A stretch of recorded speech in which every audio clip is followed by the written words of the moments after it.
बच्चों, आज हम कविता करेंगे भगवती चरण की लिखी हुई कविता दीवानों की हस्ती। ये कविता हमारी संत पाठ पुस्तक में दर्ज है। इसमें दीवानों के स्वभाव के बारे में बताया गया है। दीवाना किसे कहते हैं? जो व्यक्ति अपने आप में मस्त रहता है, खुश रहता है, किसी के साथ भेदभाव नहीं करता और दुनिया में सबको खुशी देता है, सबके दुखों को दूर करता है। तो जैसे कि कविता हम शुरू करते हैं, हम दीवानों की क्या हस्ती।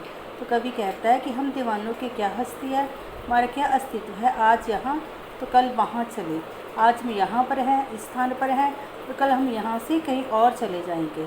मस्ती का आलम सा चला, हम जहाँ भी जाते हैं हमारे साथ मस्ती का माहौल होता है। हम एक जगह से आते हैं, वहाँ से फिर चले जाते हैं, हम धूल उड़ाते जहाँ चले। और जब जाना होता है तो हम वहाँ से आराम से कहीं भी चले जाते हैं और किसी चीज़ का दुख नहीं करते। आए बनकर उल्लास कवि। तो कवि कहता है कि कभी हम उल्लास बनकर आते हैं, खुशी बनकर आते हैं, आंसू बनकर बह चले। और जब वहाँ से जाते हैं तो लोगों के मनों में दुख होता है, आंसू होता है, क्योंकि जितनी देर भी कहीं रहते हैं सबको सुख देते हैं। सब कहते ही रह गए, अरे तुम कैसे आए और कहाँ चले। सब ये पूछते ही रह जाते हैं, तुम अभी तो आए थे और अभी जा रहे हो, किस और चले ये मत पूछो। तो कवि कहता है कि हमें ये मत पूछो कि हम किधर जा रहे हैं, चलना है बस इसलिए चले। हमने बस जीवन में चलते ही जाना है, आगे ही आगे बढ़ना है, इसलिए हम सिर्फ चले ही जा रहे हैं। जग से उसका कुछ लिए और जग को अपना कुछ दिए। और जग से हम उनका क्या लेते हैं, उनकी थोड़ी यादें लेते हैं और जग को अपना कुछ दिए और अपनी प्यार भरी यादें उनको देकर चले जाते हैं।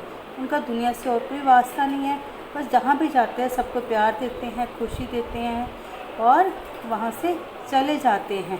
दो बात कही, दो बात सुनी, इस दुनिया में आते हैं, किसी को अपनी दो बातें कहते हैं, किसी की दो बातें सुनते हैं, कुछ हंसे फिर कुछ रोए। और दुनिया में किसी की खुशी होती है तो उसके साथ हम कुछ पल के लिए हंस पड़ते हैं, और कुछ दुख की बात है तो उसके साथ हम रो पड़ते हैं। छक कर दुख सुख के घूंटों को हम एक भाव से पिए चले। तो जीवन में दुख सुख के जो भावों को हम एक साथ पीते हैं।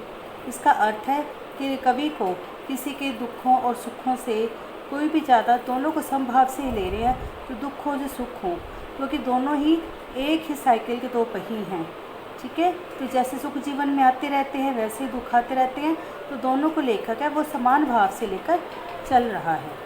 हम भिखमंगों की दुनिया में स्वच्छंद लुटा कर प्यार चले। भिखमंगों की दुनिया, मांगने वाली दुनिया। यहाँ दुनिया में हम एक दूसरे से क्या मांगते हैं? पैसा मांगते हैं, दौलत मांगते हैं? नहीं, हम सबको प्यार करते हैं और सिर्फ सबसे प्यार ही चाहते हैं। इस भिखमंगों की दुनिया में, इस दुनिया में हम आकर सबको प्यार देकर ही हम जा रहे हैं। हम एक निशानी सी उर बोलते हैं हृदय पर, दिल पर। हम एक निशानी है किसी के दिल पर, ले असफलता का भार चले। और हमें एक असफलता का भार तब महसूस होता है, थोड़ा दुख का अनुभव तब होता है अगर हम किसी का दुख दूर नहीं कर पाते।